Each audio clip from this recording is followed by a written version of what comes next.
I've said it before and I'll say it again. People hate public corruption. And that's because we expect the employees of government, the elected officials in government, and the appointed officials to treat our tax dollars the same way they would their families' life savings.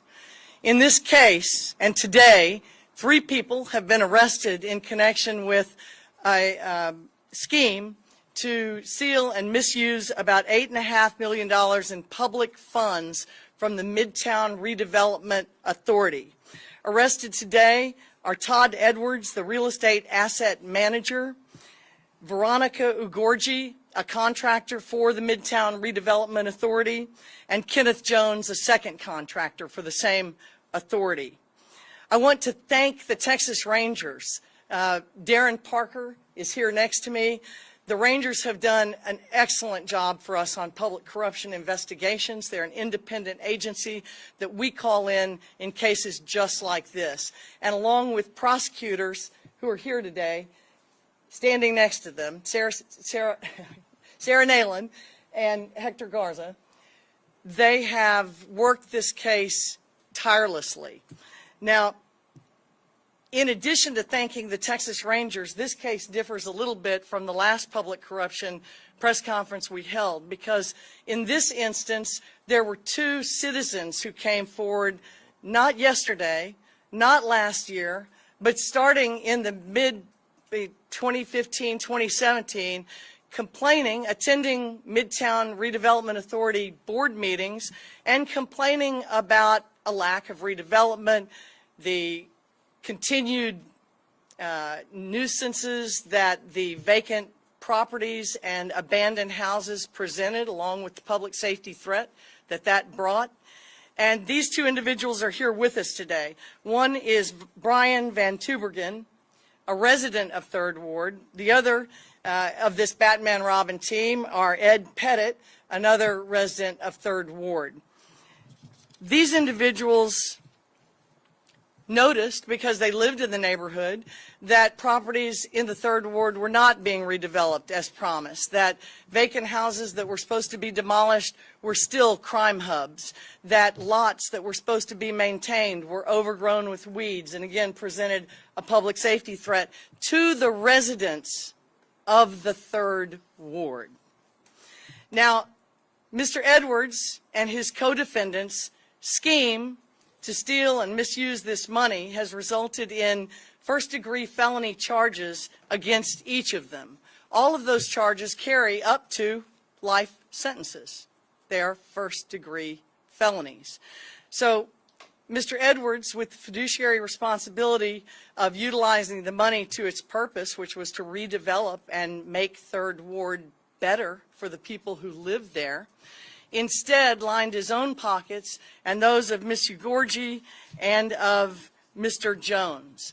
Unfortunately, our tax dollars meant to improve the lives of Houstonians were spent on flashy cars, nice houses, super living, trips, and pornography, of all things. You know, our redevelopment authorities are part of tax increment redevelopment zones known as TIRZs. And the relationship is confusing to the public, but in short, they are funded through tax dollars, all intended to improve those specific areas. The oversight of the expenditure of those tax dollars and the redevelopment and the improvement of the TIRZs is up to the board of directors. These individuals are appointed generally by the mayor and by commissioner's court. And it is the duty and obligation of these directors to not just rubber stamp things that are put forth by individuals who work for these TIRZs, but to have and do some due diligence. In these cases, the scheme was so unsophisticated that the slightest really investigation or even second look would have revealed a great deal of self-dealing. And that just didn't happen. And I think this is emblematic of our concern about TIRZs and redevelopment authorities across the city of Houston and Harris County, where there's a push for more of these. And I'd submit until they're better supervised and have been audited and checked that there should be no more until these are validated. I would tell the public that this is phase one of a lengthier investigation, and that if the public has any information about the Midtown Redevelopment Authority and the misuse of funds or misappropriation of funds or self-dealing, please contact the Texas Rangers. That number is 281-517-1400. I'd like to invite the mayor at this time to speak. Mayor Whitmire, I want to thank you before you do for your administration's transparency and cooperation. It is in stark contrast to what we've been dealing with the last 7.5 years. Thank you, District Attorney Ogg and your team for their conscientious work. Certainly to Ranger Parker, thank you for your investigative work, and the two citizens which we'll hear from. I would encourage any other citizen or employee of the TERS to become a whistleblower. We're willing and able to listen to any concerns. The Inspector General's office at the city is a much more user-friendly and open to whistleblowing or outright declarations of conflicts of interest, and in this instance, allegations of criminal activity. The TERS play a real important role in the maintenance and redevelopment of our city. Due to the revenue cap, they often have discretionary funds to spend on neighborhood quality of life issues. It's outrageous that we have discovered that they have criminal intent. None of the current board members of this TERS were appointed by my administration. We take their fiduciary responsibility very serious, and in my office we closely inspect the profile, the background, and any conflict of interest possibility when we make these TERS appointments. So let's send out the word today that conflicts of interest, criminal activity will not be tolerated. Thank you, District Attorney Ogg, for bringing us together to let the justice system work. We saw the water contract several weeks ago. So let me just emphasize, it won't be tolerated. My office, the Inspector General's office, all of our department heads have been put on notice that we won't tolerate it.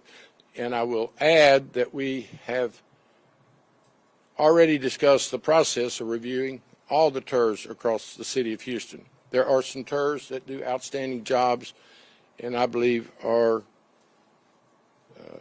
using best practices, transparency, and do things right.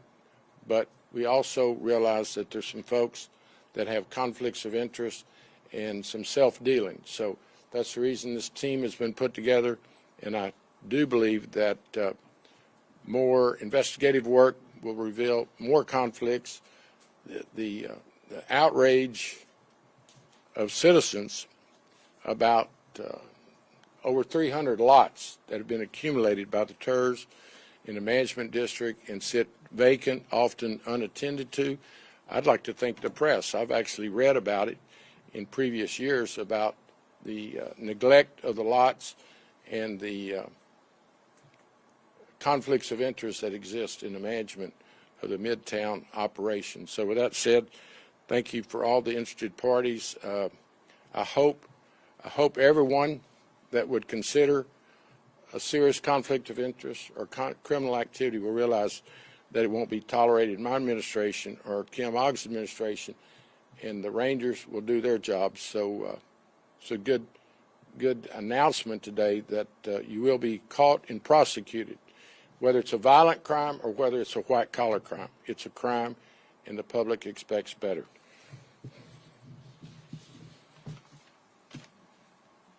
Thank you, Mayor. I thought you might like to hear from one of the citizens who was a driving force in this investigation. Brian? I'm going to go the other side of it now. Watch your foot, sir. hopefully you don't mind me reading this. I'm not used to this. Pope Francis once said, "Corruption is paid for by the poor." We have lived in the historic Third Ward for 15 years.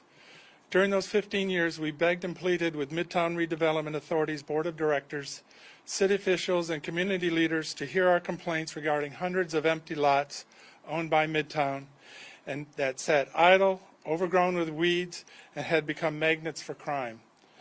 For those not familiar with the mission of Midtown Redevelopment Authority, they are to use public tax revenue to build affordable housing on those hundreds of lots in the Third Ward. When years went by with no progress, we, the residents of Third Ward, organized, investigated, and uncovered undeniable evidence that there was corruption diverting the tax funds to private accounts. The message today should be loud and clear to those who would neglect our neighborhood on purpose to benefit themselves. We are paying attention, and we will hold you accountable for your actions. Thank you. Could you give us your name and spelling? Brian Van Tubergen. That's BrianVanTubergen.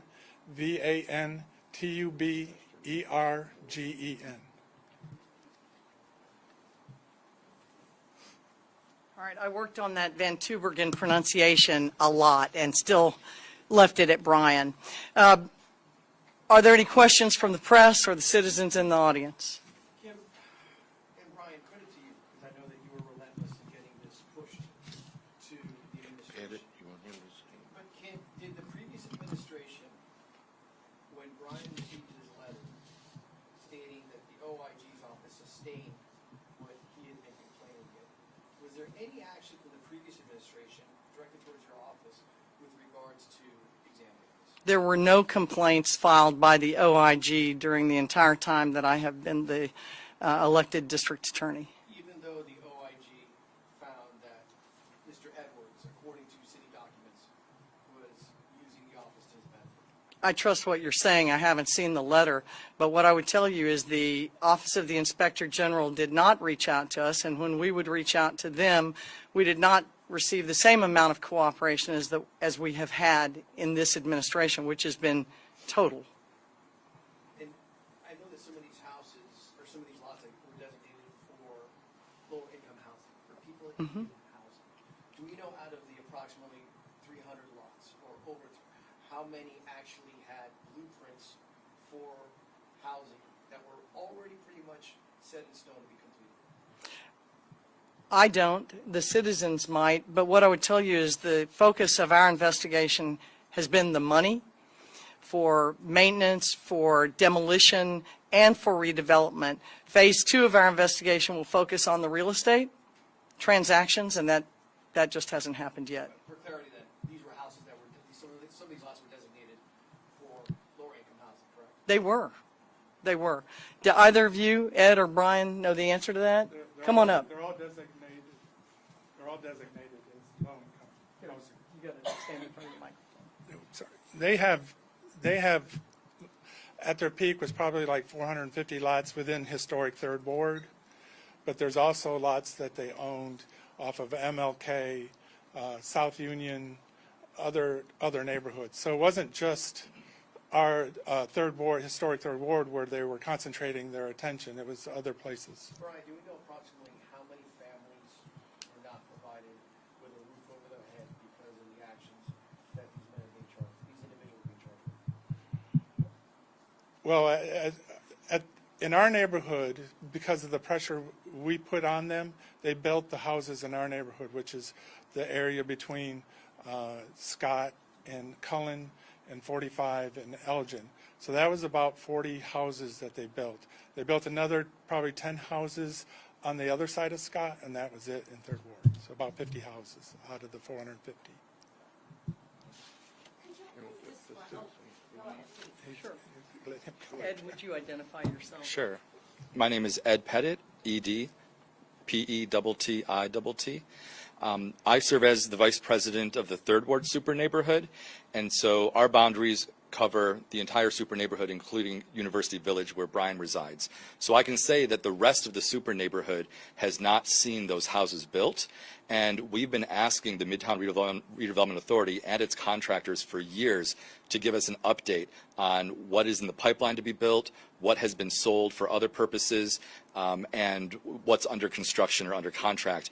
And we're repeatedly told we don't have that information, we're working on it, we have interns putting maps together. They've never given us a straight answer. The last time they made a plan was in 2017, and they haven't updated that plan since then, despite repeated requests by our super neighborhood, including speaking at their board meetings, which have been recorded. We've asked them to update their plan and to tell us the status of these lots, and they have not. So yes, hundreds probably of families have not had houses over their heads because of this mismanagement. Are y'all able to sort of describe the details of what this scheme was? I mean, it sounds like they were saying they were going to be building things, creating invoices. Like, how did that whole thing work? Hector? Identify yourself. Good afternoon, everybody. My name is Hector Garza. I'm one of the assistant district attorneys in the Public Corruption Division. I was actually assigned to this case. Some of the details are actually outlined in the 2B warrant for one of the charges for Todd Edwards. That document is under the abuse of official capacity.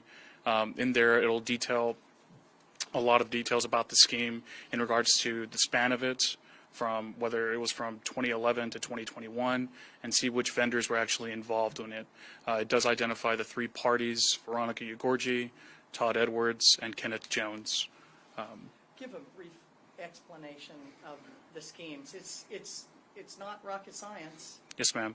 So what we learned from our investigation, thank you to the Rangers and our staff in the Public Corruption Division that all pitched in time and effort into this, what we learned is that Todd Edwards was a member of the Midtown Redevelopment Authority, in which he was the real estate property manager. As a real estate property manager, he was in charge of receiving invoices, contracting with possible vendors to provide some services. We mentioned earlier that there are over 300 properties in the Third Ward area. Well, as we come to know, when you own a property, there's some maintenance to it. Grass grows, especially in May, especially in June, especially in the fall when it's raining all day. So those properties have to be tended to. So part of the scheme was about the lawn maintenance itself and whether or not those lawns were being cared for. Mr. Van Tubergen and Mr. Pettit described some of the conditions that they were going through in the Third Ward, where the properties were not being maintained and it caused safety concerns for the community. And they did their job to bring that forward, as they did their civil duty as citizens to bring it forward to the city. So the scheme was more to the maintenance of those properties to make sure that they were being maintained through lawn maintenance, or whether or not it was demolishing structures that had been blighted in the area. In other words, they weren't doing the work, they were paying themselves. That's right. Yes, there are some allegations of self-dealing, contracting with conflicted parties that had an interest tied to Mr. Edwards. And so there's a question about whether or not they actually provided those services for the safety of community members in the Third Ward. But is that what the charges are based on? Or Yes. The fact that the work wasn't performed, or are you saying it's unclear what portion of the work? So it is a little unclear as to what portion of the work is performed, because those charges don't necessarily go towards whether or not a property was maintained. The charges are abuse of official capacity, money laundering, and theft. When we're talking about abuse of official capacity, it's whether or not he used his office in order to obtain a personal benefit for himself. What are the full charges? Yes. So Mr. Edwards is charged with abuse of official capacity, which is a first-degree felony, where government funds were misused for his own benefit. It's over $300,000. He's also charged with theft of money caused of services. He's also charged with money laundering, with the underlying criminal activity being theft, abuse of official capacity, and I believe misapplication by a fiduciary.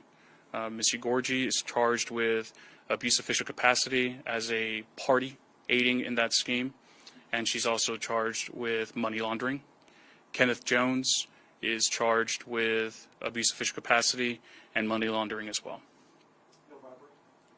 So no bribery, no. Those are only three charges. Edwards, in your opinion? I think for those details, I'll refer you to the 2B describing the involvement of each of the parties. What is your understanding of the relationship between Edwards and the two vendors? How do they know each other? Is there a personal relationship? What So the connection between the vendors and Mr. Edwards is a personal relationship on one hand between Mr. Ugorji or Ms. Ugorji and Mr. Edwards, and the relationship between Mr. Jones and Mr. Edwards, we're still doing an ongoing investigation into some of those details. So I would refer you to the TB warrant and the description of that relationship. When you say personal relationship, do you mean like dating or blood relative? Or? Yes, ma'am. So so from our investigation, as detailed in the TB warrant, there is a personal relationship to that evidence that leads one to believe that there was some sort of dating relationship between the parties.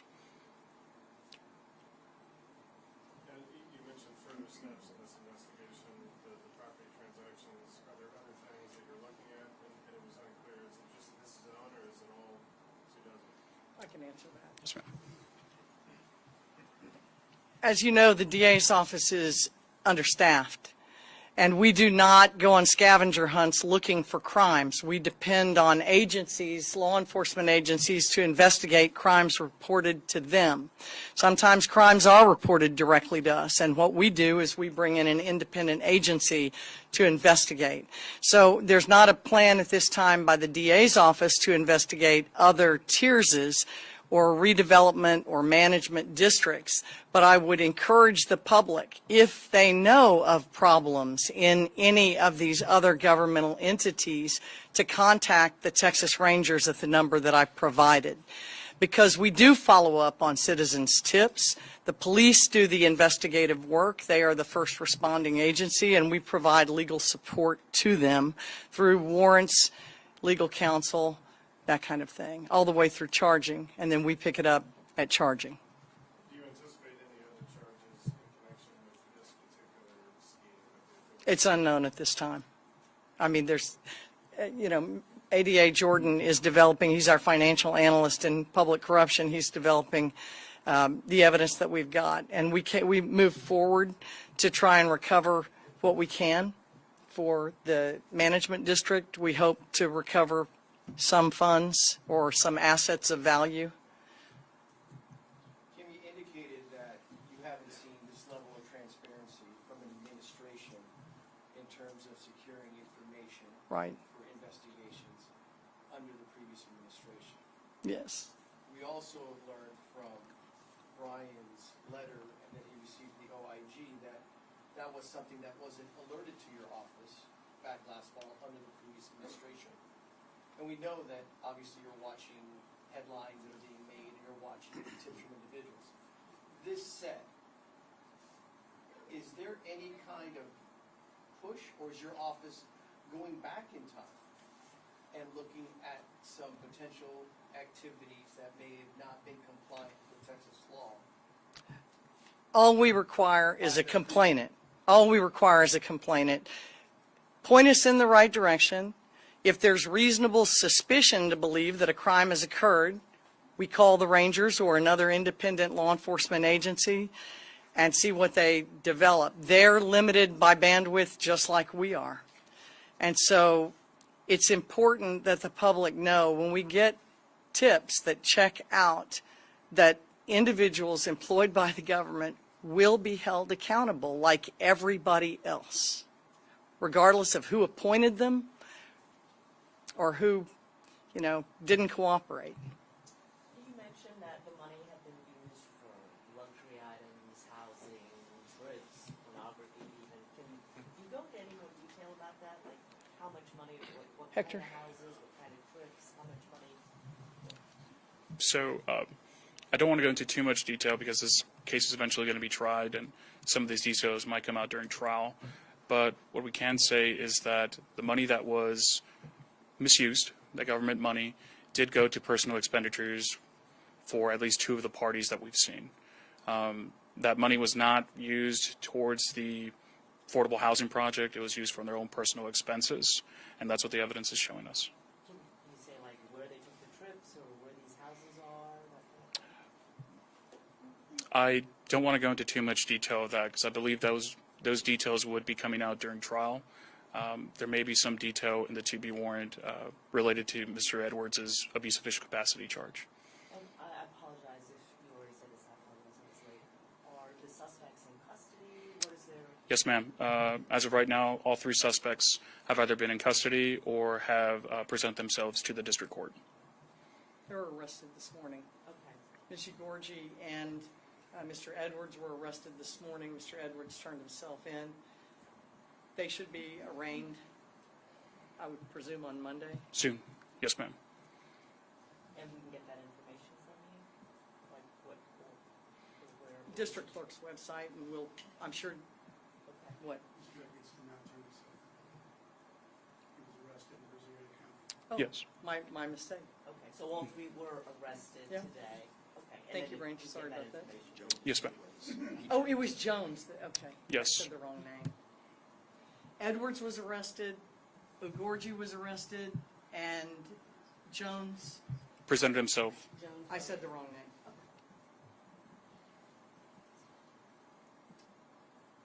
Kim, very quickly, we're having a news conference about public corruption and the actions of public officials. There's been a report in the last 24 hours about a judge and a DUI stop that was alleged to be a DUI stop. We wanted to kind of get your comments with regards to that. I don't have any comments about that right now. It's being investigated, is my understanding. We have not had a case presented to us. I wanted to ask one question. Some of the invoices that, some of the addresses on the invoices of the company that Mr. Edwards formed shared the address of former State Representative Garnet Coleman's campaign office. He's denied knowledge. Can you give an assessment of his status? Was that determined? I cannot. And Mayor, can you comment on any steps that you may take independent of this criminal probe related to Midtown or other redevelopment? Well, as I mentioned a moment ago, the appointments in my office are screened. We do a very thorough research for occupations, conflicts of interest, and I take that responsibility very seriously. You know, TERS have huge discretion where they spend the monies. So it just means you've got to do your job to put good people. These citizens that have stepped forward, I think they'd be great candidates for TERS board members, management district members. It even occurred to me as we were walking in here, maybe put a prosecutor on the boards of management districts and TERS. We just need to continue to have transparency and remind, as we do when we interview folks, that they have a fiduciary responsibility. But the TERS deal with large amounts of money, some more than others, because that's where the city's revenue is going due to revenue caps. So, you know, they decide they come to my office to get approval for streets and infrastructure, but I know we are doing a lot more inspection, review, and observation than previous administrations. Just to be sure I understand correctly, sir, so currently there is no sort of a reporting system from TERS, how they, you know, what money they take in or how they spend it. There's no sort of oversight agency or individuals. Is that correct? Can I call up an expert? Obviously, that's true, but Gwen Tillison is my economic development director and has worked with TERS across the city for many years, and she's here for technical questions. But I do know for a fact, because I've already knocked heads with a couple of TERS. We have some TERS appointments being held up that I've made, and I can simply say is some are more transparent than others. Some listen to the residents more than others. And quite frankly, some listen to City Hall more than others. But I've taken a very active role in the appointments. And if you're a city vendor, no, you're not a candidate for one of my appointments. And that is across the board, whether you're a Metro appointee or Sports Authority, Houston First. You know, the appointments so many of these commissions really play major roles and involve millions of dollars. So I'm on review with my staff for conflicts of interest. And that's the first thing you look for, and then you get these fine investigators involved, and it becomes, if proper, a criminal investigation. Gwen, you want to explain the technical?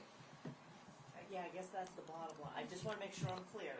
Okay. That there is no oversight over the TERS for how the money is spent. So there is oversight. Okay. So City Council is responsible for approving the project plan, which is the document that dictates what kinds of projects. City Council is also responsible for approving the budget and CIP, as well as the annual appropriations of revenue that's appropriated to each of the TERSs on an annual basis. We are also, by a specific type of agreement with each of the redevelopment authorities, have certain responsibilities for approving certain types of agreements and contracts. So there is a lot of governance, there's a lot of oversight of the TERS, including coordination of the board members with boards and commission. So, for example, was this lawn care service then officially approved by City Council? So the budget would have been approved. This is not a capital project, so it would have been part of the operations budget, and that would have been approved by City Council. The day-to-day operations is managed by staff. In some cases, some of the TERSs have administrators, or they've got internal staff. And in the case of Midtown Authority, they've got an internal staff that manages the day-to-day activity. They've got a financial person. Yes, they've got a full staff. There are financial people that are staffed by the Redevelopment Authority. There are engineers, executive director, and then the board of director of each of the redevelopment authorities have responsibility for approving contracts and invoices. So there are layers of governance, there are layers of oversight. So then the allegation here is that these men and women hoodwinked all the people above them that were supposed to oversee the situation. I mean, maybe. Well, Maybe. I don't think we're in a position Yeah, to say. yeah. But the board did not provide oversight that was thorough enough to catch a very simple scheme. It's public corruption 101. All right, thank you all. And I want you to know, Gwen's only been in her current position since the first of the year. It was Andy Aiken that was the economic development officer prior to the first of the year. And they also have such agreements with the private sector. The Montrose TERS put $2 million into a private commercial development. We got 20 parking spaces out of it. And when I asked the TERS, why'd you do that? Well, our residents were complaining about on-street parking.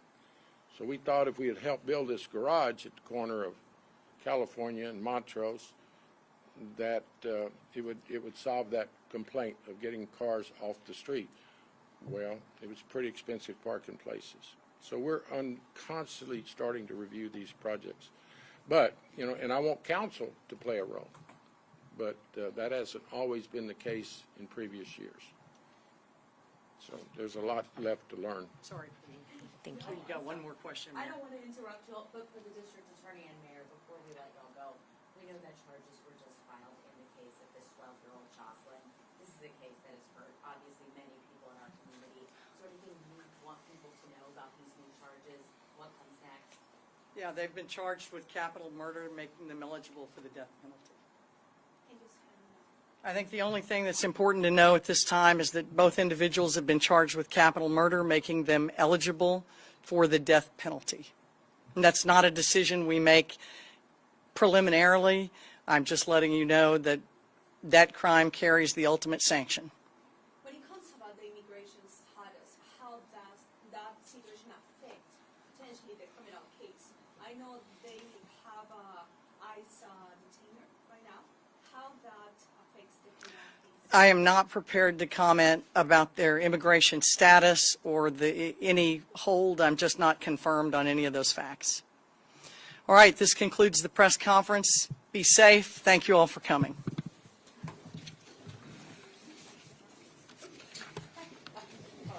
And we will